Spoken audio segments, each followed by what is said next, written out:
তার জন্য আফসোস হচ্ছে বুঝি? যদি দাদাভাই কানের দুলটা নিজের হাতে পরিয়ে দিত তাহলে। আচ্ছা তুমি কি শুরু করলে বলো তো অমৃতা? আচ্ছা বেশ, তোমাকে আর লজ্জা পেতে হবে না। আমি তোমাকে কানের দুল নিয়ে আর কোনো প্রশ্ন করব না। কিন্তু একটা কথা ভেবে আমি অবাক, আর আমার খুব হাসিও পাচ্ছে। যে মানুষটা তোমার মনের এত গভীরে ঢুকে বসে আছে, যার স্পর্শ তোমার মনে এত আলোড়ন সৃষ্টি করে, তুমি কি তাকে ছেড়ে চলে যাবে বলছো? সত্যি তুমি একটা বোকা। তাই তো, আমি জানি অমৃতা তুমি আমাকে এখন অনেক কিছুই ভাববে। ভালো লাগছে, তোমাকে দেখে সত্যি খুব ভালো লাগছে। তোমার ফিলিংসটা আর কেউ বুঝুক না বুঝুক, আমি বুঝতে পারছি। যাই হোক, আমার একটা রিকোয়েস্ট রাখবে তুমি? এভাবে কেন বলছো, বলো না অমৃতা।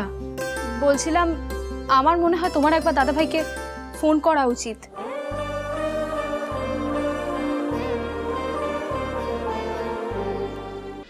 মা,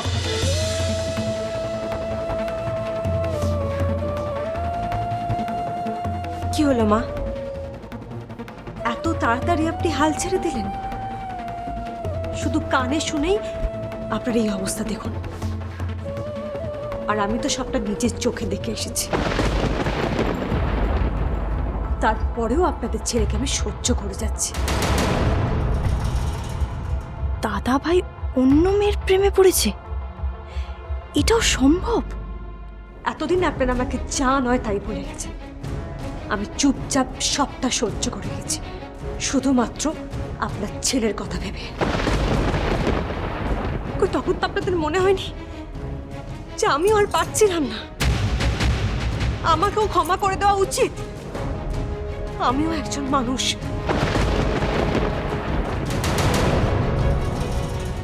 তোকে দেখে এখন শুধু মানুষ মনে হচ্ছে না রে মিশমি, মহামানব মনে হচ্ছে। অবশ্য তখন আপনারা আপনাদের ছেলেকে অন্ধবিশ্বাস করতেন। ওনার ভালো লাগা খারাপ লাগা সবটাই আপনাদের অগ্রাধিকার ছিল। তাতে কার কি যায় আসলো, কে কি ফিল করলো, কিছু ম্যাটারই করতো না আপনাদের কাছে। তখন আমাকে ভুল প্রমাণ করার জন্য আপনারা আপনাদের ছেলের পাশে দাঁড়িয়েছিলেন, তিরস্কার করেছিলেন আমাকে, মনে পড়ছে? আর আজ যখন সঠিক সময় এসেছে আমার নিজেকে ঠিক প্রমাণ করার, তখন আমাকে বলছেন চুপ করে থাকার জন্য। বাহ, চমৎকার। দাদা ভাই, আমি তোকে নিজের থেকেও বেশি বিশ্বাস করি। যে কেউ যা খুশি বলে সেটা মেনে নেবো না। তুই যেটা বলবি সেটাই সত্যি আর সেটাই মেনে নেবো। তুই একবার বল বৌদিমণি যা যা বলছে সেগুলো মিথ্যে কথা। আরে বলতে পারলে তবে তো বলবে অংশু। সত্যিটাকে সেটা নিজেও উনি খুব ভালো করে জানেন। প্লিজ বৌদিমণি, আমি এই মুহূর্তে শুধুমাত্র দাদা ভাইয়ের সাথেই কথা বলছি। এ তো কাহিনী মে টুইস্ট। মানছি মিশমির মধ্যে দাদা ভাই চারুকে খুঁজে পায় না, তা বলে দাদা ভাই অন্য মেয়ের সঙ্গে? দাদা ভাই, অংশ, তোরা ভুল ভাবছিস। তোরা কি করে এত বড় কথা ভেবে নিলি যে আমার অন্য কারোর সাথে সম্পর্ক থাকতে পারে? আমরা কেউই মানতে চাইছি না আজ, কিন্তু চারু তো নিজে তোর স্কুলে গিয়েছিল। ও যদি নিজের চোখে কিছু না দেখতো তাহলে কি তোকে এভাবে অপমান করতে পারতো? চারুর তোকে ছোট করে তো অন্য কোনো লাভ নেই। আর আমি যতদূর জানি চারু তো মিথ্যে কথা বলার মেয়ে নয় আর্য। ইনফ্যাক্ট এটা শুধু আমি নই, এবারেই সবাই। তুই তো খুব ভালো মতোই জানিস। তাহলে সেই চারুই আজ তোর নামে মিথ্যে কথা কেন বলতে যাবে? আমি একবারে বলছি না উনি যেটা বলছেন সেটা ভুল, কিন্তু যেভাবে ব্যাখ্যা দিচ্ছেন সেটা ভুল। দাঁড়ান, কি বলেন? আমি ভুল ব্যাখ্যা করছি? হ্যাঁ, করছেন। ও আচ্ছা আচ্ছা, তার মানে স্ত্রীর জন্মদিনে না থেকে বাইরে অন্য একটা মেয়ের সাথে অন্ধকারে হাত ধরে রোম্যান্স করাটাকে ঠিক কিভাবে ব্যাখ্যা করা যায় একটু বলুন তো। আসলে আপনি আপনার নোংরামিটা ঢাকতে গিয়ে আমাকে আবার ভুল প্রমাণ করতে চাইছেন।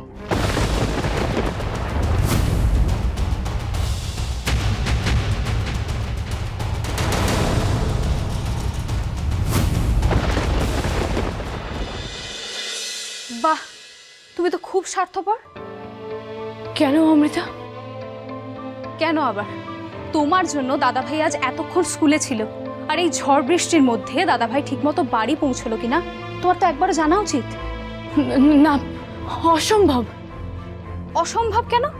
একবার ফোন করলে কি হয়ে যাবে? না অমৃতা, আমি ফোন করতে পারবো না। সেই সাহস বা মনের জোর কোনোটাই আমার নেই, আমি পারবো না। তাতে তুমি আমার স্বার্থপর ভাবলে ভাবো। আচ্ছা বেশ, আমি আর তোমাকে কিচ্ছু বলবো না। তোমাকে ফোন করতে হবে না, দয়া করে মুখটা গম্ভীর করে থেকো না। দাদাভাইয়ের জন্য চিন্তা হচ্ছিল, তাই বলছিলাম আর কি। যেমন করেই হোক, তোমাদের দুজনকে এক করে দিতে পারলেই আমি খুশি। তোমাদের ভালোবাসা যদি সফল হয়, আমার নিজের ভালোবাসা হারানোর যন্ত্রণাটা হয়তো একটু কমবে।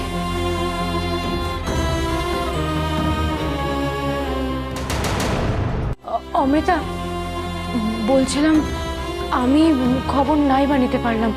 তুমি যদি একবার ফোন করে দাদাভাইয়ের খবর নাও না, মানে তোমার যদি কোনো অসুবিধা না থাকে। ও আচ্ছা, এই ব্যাপার। তার মানে দাদাভাইয়ের জন্য তোমারও ভেতর ভেতর একটু খোঁজ নেওয়ার ইচ্ছে হচ্ছে, তাই তো? দেখেছো তো, তুমি ফোন করার কথাটা বললে, তাই আমি। থাক থাক থাক, আমি সব বুঝে গেছি, আর কিচ্ছু বলতে হবে না। দাও দেখি, তুমি দাদাভাইয়ের নাম্বারটা দাও। ও, তোমার কাছেই বা কি করে থাকবে?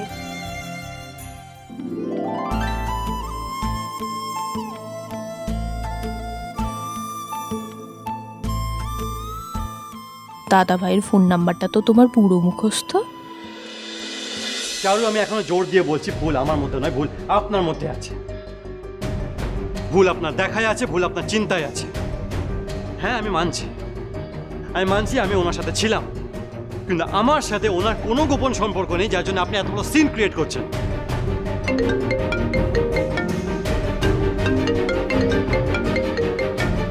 বাহ, নিজেই দেখুন, বলতে না বলতেই ফোন চলে এলো। তা এতক্ষণ একসাথে থেকে আশ মেটেনি না, বাড়িতে এসেও ফোনে প্রেম করতে হবে? আপনি ভুল করছেন। দেখুন, আননোন নাম্বার, জানি না কার ফোন এসেছে, আর যার সাথে আমাকে জড়িয়ে আপনি আমার বদনাম করছেন তার নম্বর আমি জানি না।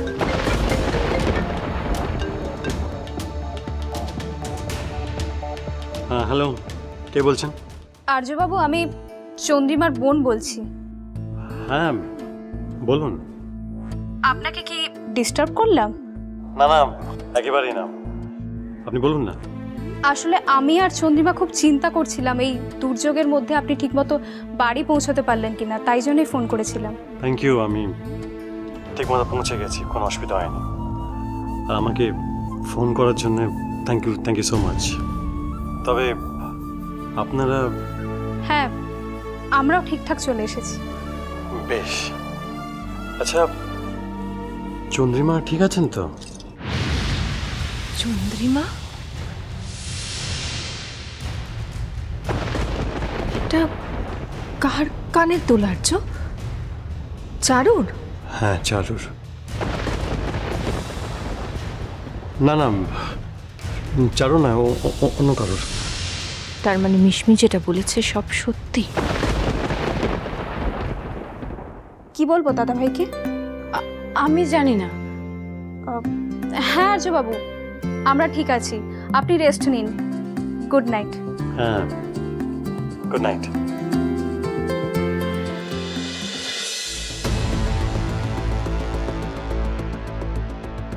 কি এবার মিলে গেল তো যা বলেছিলাম? মানে? এবার আপনি ন্যাকা সাজাটা জাস্ট বন্ধ করুন। এত কিছু পরেও আপনি বলবেন যে আপনার ওই চন্দ্রিমার মধ্যে কোনো সম্পর্ক নেই?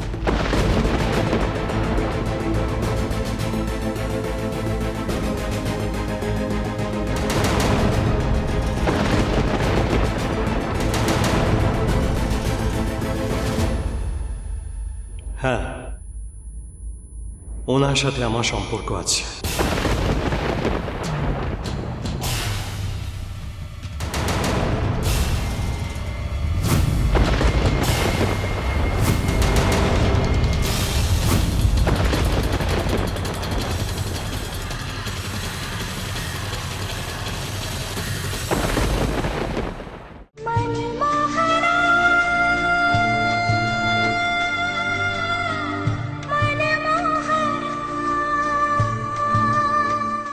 চারু